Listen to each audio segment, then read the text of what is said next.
ओम परम तत्वाय नारायणाय गुरुभ्यो नमः। जय माता बगलामुखी। नमस्कार मित्रों, हमारे YouTube चैनल बगलामुखी साधना संस्थान पर आपका एक बार पुनः स्वागत है। मित्रों, नवरात्र आने वाले हैं और हम सभी सनातनियों के घर में नवरात्र बड़े धूमधाम से मनाया जाता है। आप सभी लोग पूर्व से ही नवरात्र के संबंध में पूर्ण रूप से अवगत हैं और ये 9 दिनों तक चलने वाला उत्सव अत्यंत ही महत्वपूर्ण है। ये शक्ति की उपासना का पर्व है।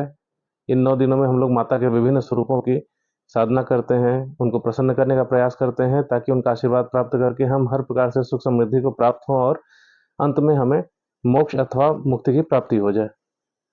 मित्रों, हमारे सनातन धर्म में 5 देवताओं को प्रमुख रूप से प्रधानता दी गई है।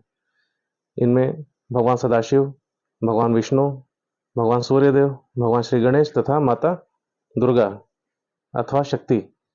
इन 5 देवताओं के आधार पर हमारे यहाँ विभिन्न पंथों का भी निर्माण हुआ है। जैसे भगवान शिव को मानने वाले शैव धर्म का पालन करते हैं, भगवान श्री हरि नारायण के ज्ञान का पालन करने वाले, उनका अनुगमन करने वाले, उनकी साधना करने वाले वैष्णव जन माने जाते हैं। इसी प्रकार से भगवान श्री गणेश के मत को मानने वाले गणपति संप्रदाय के माने जाते हैं। भगवान सूर्य के मत को मानने वाले सौर संप्रदाय के माने जाते हैं और माता शक्ति, माता जगदम्बा का अनुगमन करने वाले, उनके मत को मानने वाले शाक्त कहे जाते हैं। मित्रों, ये पंचायतन देव जो हैं, जो ये 5 देव हैं, इन 5 देवों में इनको मानने वाले प्रायः इस चीज पर चर्चा करते रहते हैं कि इनमें श्रेष्ठ कौन है। विभिन्न पुराणों में इस चीज का वर्णन है। जो हमारे पुराण हैं उनमें इन 5 देवताओं के संबंध में विभिन्न कथाओं का वर्णन है और इन सब में एक बात सामान्य है। जो पुरुष संज्ञा के 4 देवता हैं, अर्थात भगवान शिव, विष्णु, गणेश और सूर्य, इन सबके साथ भी इनकी शक्ति ही कार्य करती है, अर्थात देवी भगवती।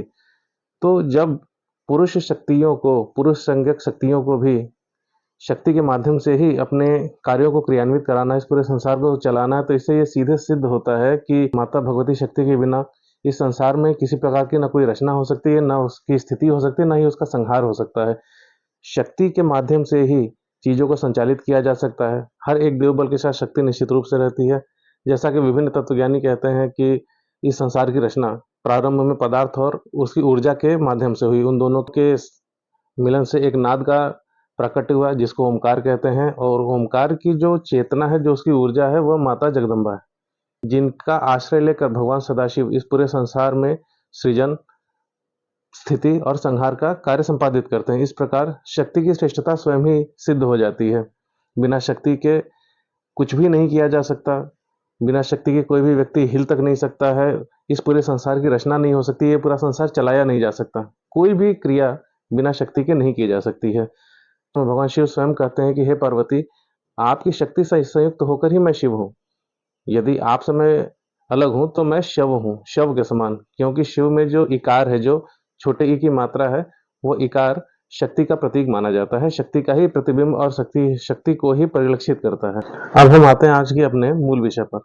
यह हमारा मूल विषय है नवरात्र। कि नवरात्र क्या है, कैसे होता है। प्राय सभी लोगों को पता है कि नवरात्र माता शक्ति के उपासना का पर्व है। इस समय हम सभी लोग माता शक्ति की उपासना करके उनको प्रसन्न करने का प्रयास करते हैं। प्रश्न यहाँ पर यह है कि यहाँ पर 9 ही संख्या के रूप में क्यों चुना गया? 8 रातें क्यों नहीं है, 7 रातें क्यों नहीं है, अथवा 10 रातें क्यों नहीं है? नवरात्र 9 ही रातें क्यों है? इसके पीछे एक बड़ा ही गूढ़ रहस्य है मित्रों। यह प्रकृति त्रिगुणात्मक है। सत, रज और तम, 3 गुणों के आश्रित होकर यह संसार संचालित होता है।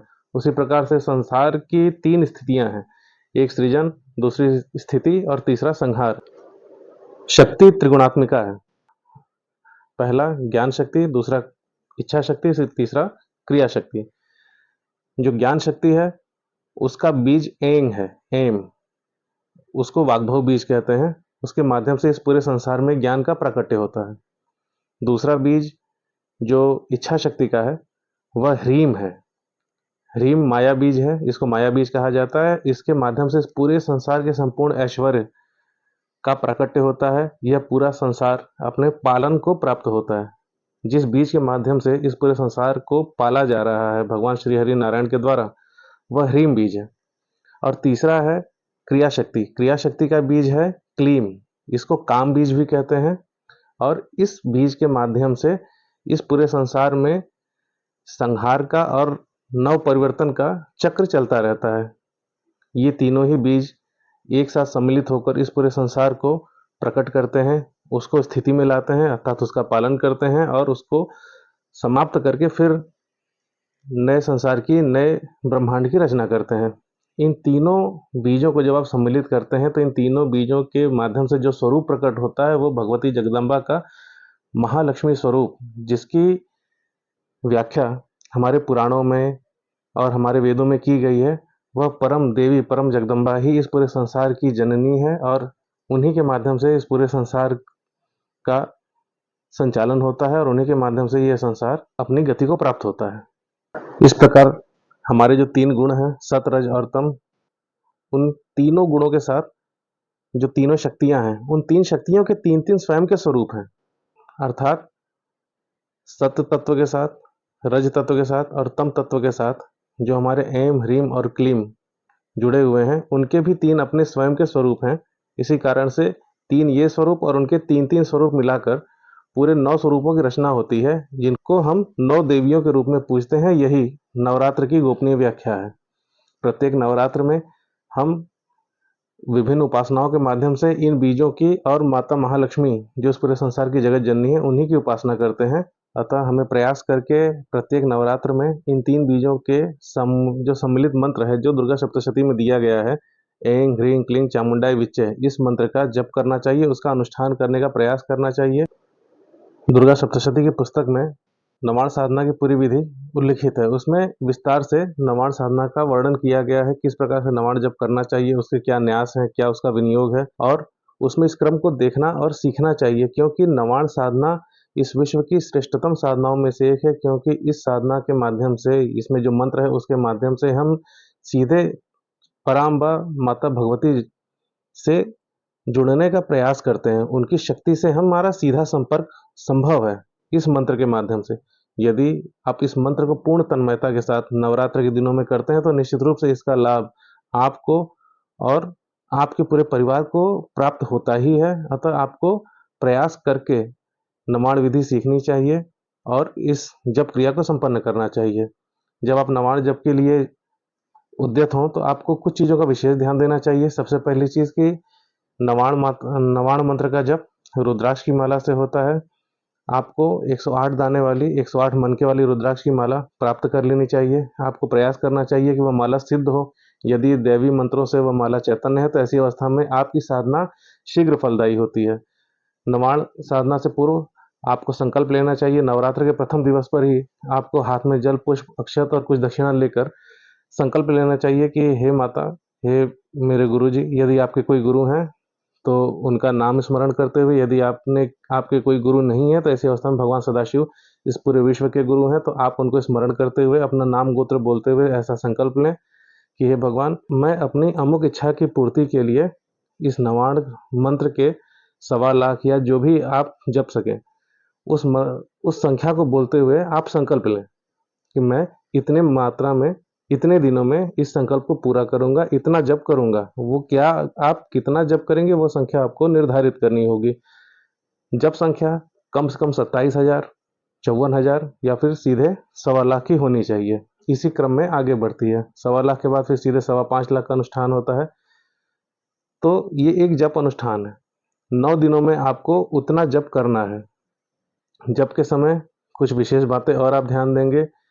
आप जप के समय लाल वस्त्र धारण करेंगे। आपका आसन भी लाल होना चाहिए। लाल कुमकुम का तिलक आपके माथे पर होना चाहिए। और इसके साथ ही आपके पूजा घर में नवरात्र के दिनों में अखंड दीपक अवश्य ही जलना चाहिए। यदि आपके सामर्थ्य है तो आप देशी घी का दीपक जलाएं। यदि सामर्थ्य नहीं है तो सरसों के तेल का दीपक अथवा तिल के तेल का दीपक आप जलाएं। यदि आप अखंड ज्योत जलाने में असमर्थ हैं, आपकी अर्थव्यवस्था वैसी नहीं है, तो आप यह प्रयास करें कि जितना देर आप जप करें उतने देर तो कम से कम दीपक आपके पूजा घर में जलता रहे। इसके साथ ही इन 9 दिनों में आपको पूर्ण रूप से सात्विक आहार ग्रहण करना है, अर्थात आपको पूर्ण रूप से फलाहारी रहना है। आपको अन्न ग्रहण नहीं करना होगा।